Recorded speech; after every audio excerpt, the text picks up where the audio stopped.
La maladie s'appelle leishmaniose cutanée. C'est une maladie qui existe, qui est endémique dans le centre et le sud de la Tunisie. Elle l'est aussi en Afrique du Nord. Elle existe aussi au Moyen-Orient. Elle existe en Amérique latine. Et elle pose un problème de santé publique dans le monde. Et elle fait partie des maladies négligées selon le classement de l'Organisation mondiale de la santé. Négligée pourquoi? Parce qu'elle touche les populations négligées et parce qu'elle est négligée par l'industrie pharmaceutique pour développer des médicaments, parce qu'il n'y a pas un intérêt économique important vu que ça touche des populations négligées et des populations pauvres. Ça, c'est le contexte. Chez nous, en Tunisie, cette maladie, il y a une recrudescence, une augmentation de cas vers la fin des années, vers le début des années 80 jusqu'aux années 90, notamment après la construction du barrage de Sidi Saad, dans le gouvernorat de Kérouan. Ce barrage-là a créé un environnement et d'une humidité qui a permis la multiplication des phlébotomes, qui est le vecteur de cette maladie, parce que je rappelle que cette maladie, elle est une maladie parasitaire, due à la transmission d'un parasite protozoaire qu'on appelle leishmania, par un vecteur qui s'appelle phlébotome, et le vecteur, il prend ce parasite d'un réservoir qui s'appelle Psamomys obesus ou de la famille des Meriones. Ce sont des réservoirs rongeurs. Alors, bien sûr, quand il y a à la fois le réservoir, quand il y a le vecteur et quand le parasite existe, ça donne une possibilité de transmission. Le plus souvent, la transmission se fait entre le vecteur et le réservoir. Mais accidentellement, le vecteur peut aller piquer pour un repas de sang un homme et c'est comme ça qu'il va lui transmettre le parasite. Et après, il va engendrer une lésion. Voilà, ça c'est la maladie, comment elle se développe. Cette lésion, elle est chronique. Elle peut se surinfecter et cette lésion, elle va guérir spontanément ou avec traitement. De toute façon, elle va guérir parce que ce n'est pas tellement méchant comme maladie. Elle n'est pas grave pour la santé en termes de santé, de vie, etc. Mais elle est grave par sa fréquence. Elle perturbe les systèmes de santé. Et puis, elle laisse, quand elle guérit, elle laisse une cicatrice qu'on appelle indélébile. Et quand ça touche les femmes, les jeunes filles sur le visage ou dans des endroits, ça peut entraîner des stigmates. Elle peut avoir un impact psychologique, un impact social au niveau de certaines populations. Voilà. Et donc, c'est pour cette raison que les traitements sont importants. Alors, l'Institut Pasteur de Tunis, maintenant, vous me dites pourquoi leishmaniose. L'Institut Pasteur de Tunis a développé une expertise dans cette maladie. Et cette expertise ne date pas d'aujourd'hui, elle date du début du siècle dernier, notamment avec les activités et les recherches de Charles Nicolle, qui a dirigé cet institut, et avec la découverte du réservoir chien pour la leishmaniose viscérale, avec la description du Kala-Azar. C'était des découvertes très importantes qui ont été faites dans le début, en fait, du siècle dernier, au début du siècle dernier. Et suite à ça, et notamment dans les années, entre autres vers les années 80 et après ça, quand il y a eu effectivement les épidémies, la recrudescence des cas en Tunisie, l'Institut a aussi continué à travailler. Il a développé une expertise dans les domaines du diagnostic, dans le domaine du développement de traitement et dans le domaine des vaccins.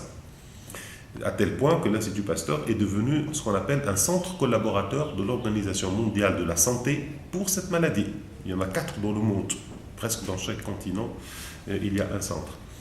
Et l'Institut Pasteur et ses équipes et ses experts sont invités régulièrement par les différents comités d'experts de l'Organisation mondiale ou d'autres structures pour donner leur avis, pour donner des recommandations, notamment sur quel type de traitement il faut faire.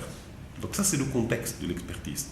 Et donc, il était inconcevable qu'avec un pool d'experts et une épidémie qui se déclenche, que l'Institut Pasteur ne puisse pas s'impliquer et contribuer pour trouver des solutions pour le contrôle.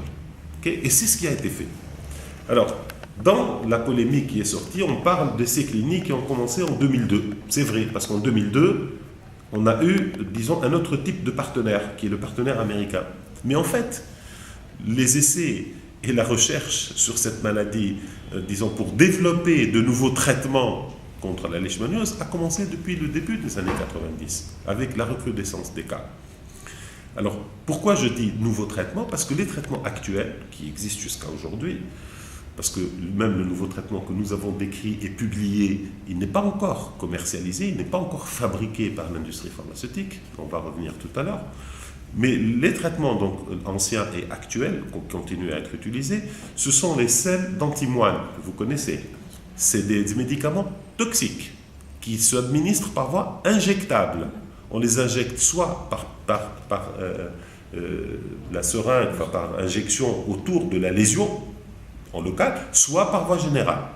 Il faut faire une surveillance, il faut faire des analyses biologiques, parce qu'il y a des toxicités qui peuvent toucher plusieurs organes. Dans certains pays, pour être très simple, ils sont interdits d'utilisation, ces médicaments-là. Donc, l'idée de trouver une alternative, notamment une pommade, parce que c'est une maladie cutanée, donc trouver une pommade qui peut diffuser serait quelque chose d'extraordinaire et pourrait être, disons, utilisée pas uniquement dans les structures du soin, mais même dans les écoles. En Tunisie, on a éradiqué le trachome en donnant des médicaments dans les écoles et avec un contrôle, bien sûr, des structures de santé. C'est comme ça qu'on a éradiqué des maladies. Donc on peut imaginer, disons, des stratégies de santé qui se basent sur un produit de ce type-là, disséminé à large échelle dans les structures pour arrêter ou limiter au moins les effets négatifs de ce fléau. Et le premier projet, c'était, comme je vous l'ai dit, donc dans les années 90, au début des années 90, et à l'époque, le sponsor, c'était l'Organisation mondiale de la santé, qui est venue nous voir et nous a financé pour développer un essai thérapeutique d'une pommade à base de paramomycine. On a fait cet essai, on a publié les résultats en 1995 dans American Journal of Tropical Medicine and Hygiene, un grand journal qui est lu par les gens. Et dans cette étude-là, en fait, on n'a pas trouvé une bonne efficacité de la paramomycine telle qu'elle a été utilisée à cette époque. Et l'idée, enfin la discussion et le pourquoi de la non-efficacité, parce que la paramomycine en tant que molécule seule, quand on la met avec le parasite, elle tue le parasite in vitro, dans les expériences in vitro. Par contre, au niveau du traitement, ça ne marchait pas très bien. Et on a compris, ça c'est l'équipe qui a fait le travail, que c'était un problème de diffusion en fait, du médicament au niveau de la peau. Parce que la peau est assez épaisse, etc. La diffusion n'était pas très bonne. Ça c'est fin, disons, 95-96, la publication est sortie. Un chercheur de l'équipe de l'Institut Pasteur de Tunis rencontre un chercheur de l'Institut Walter Reed qui, à ce moment-là, a développé un excipient avec le même médicament. Il avait la même problématique, parce que quand on veut développer une pommade, on n'est pas les seuls. Il y a d'autres pays, d'autres équipes dans le monde qui veulent développer. Il lui a dit, je crois qu'il y a un problème d'excipient, et moi, j'ai un bon excipient, et je vais développer ce produit, et j'aimerais bien qu'on travaille ensemble pour voir peut-être qu'il est plus efficace. J'ai vu votre article, il est parfait, vous avez mené une bonne étude, mais nous, on aimerait bien, etc. Bon. Et c'est comme ça que cet institut Walter Reed, il a financé des recherches cliniques pour l'évaluation de nouvelles crèmes avec un nouvel excipient développé par l'Institut Walter Reed. Alors c'est quoi l'Institut Walter Reed? C'est un grand institut de recherche dans le monde. Il relève de l'armée américaine, il relève du département de la défense. Et d'où le lien avec cette histoire de connivence avec le Pentagone qui est rapporté dans les déclarations et dans la campagne calomnieuse de l'Institut. C'est quoi? En fait, il faut savoir qu'aux États-Unis, le département de la défense a de grandes structures hospitalières. Les meilleurs hôpitaux au monde, de grands hôpitaux, sont connus. Mais à côté de ça, ils ont aussi des centres de recherche très importants, dont l'Institut Walter Reed. Juste à titre d'exemple, cet institut a eu 7 prix Nobel de médecine. Cet institut, il est actuellement en train de développer de nouveaux médicaments et de vaccins pour certaines maladies qui font énormément de gâchis, énormément de malades, comme le paludisme et le sida, avec des recherches très avancées dans ce domaine. Et donc, quand on a eu, nous, cette opportunité d'interagir et de collaborer avec ce grand centre de recherche, on n'a pas hésité, même s'il appartient à la défense, parce que nous, on n'est pas en train de nous allier avec le Pentagone pour faire une guerre, on est en train de collaborer pour la science et pour développer des médicaments qui nous touchent en premier et pour lesquels on a déjà fait des recherches dans notre pays. Parce que notre objectif, bien entendu, c'est de développer des nouveaux médicaments pour notre population qui en a besoin. Et les choses ont été réalisées ainsi. Alors maintenant, donc on a fait bien sûr les protocoles, on a obtenu l'accord des comités d'éthique, et en plus, on était impliqué dans une étude qu'on appelle multicentrique. C'est-à-dire qu'il n'y avait pas un seul site en Tunisie. Il y a un site en France.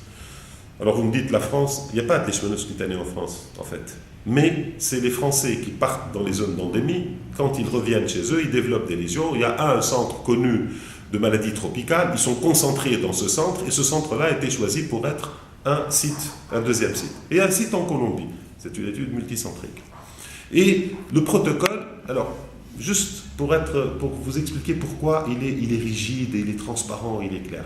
Notre objectif derrière ça, c'est d'enregistrer le médicament. D'enregistrer selon les standards de bonne pratique de fabrication, selon les standards de fabrication et les normes, les exigences d'enregistrement.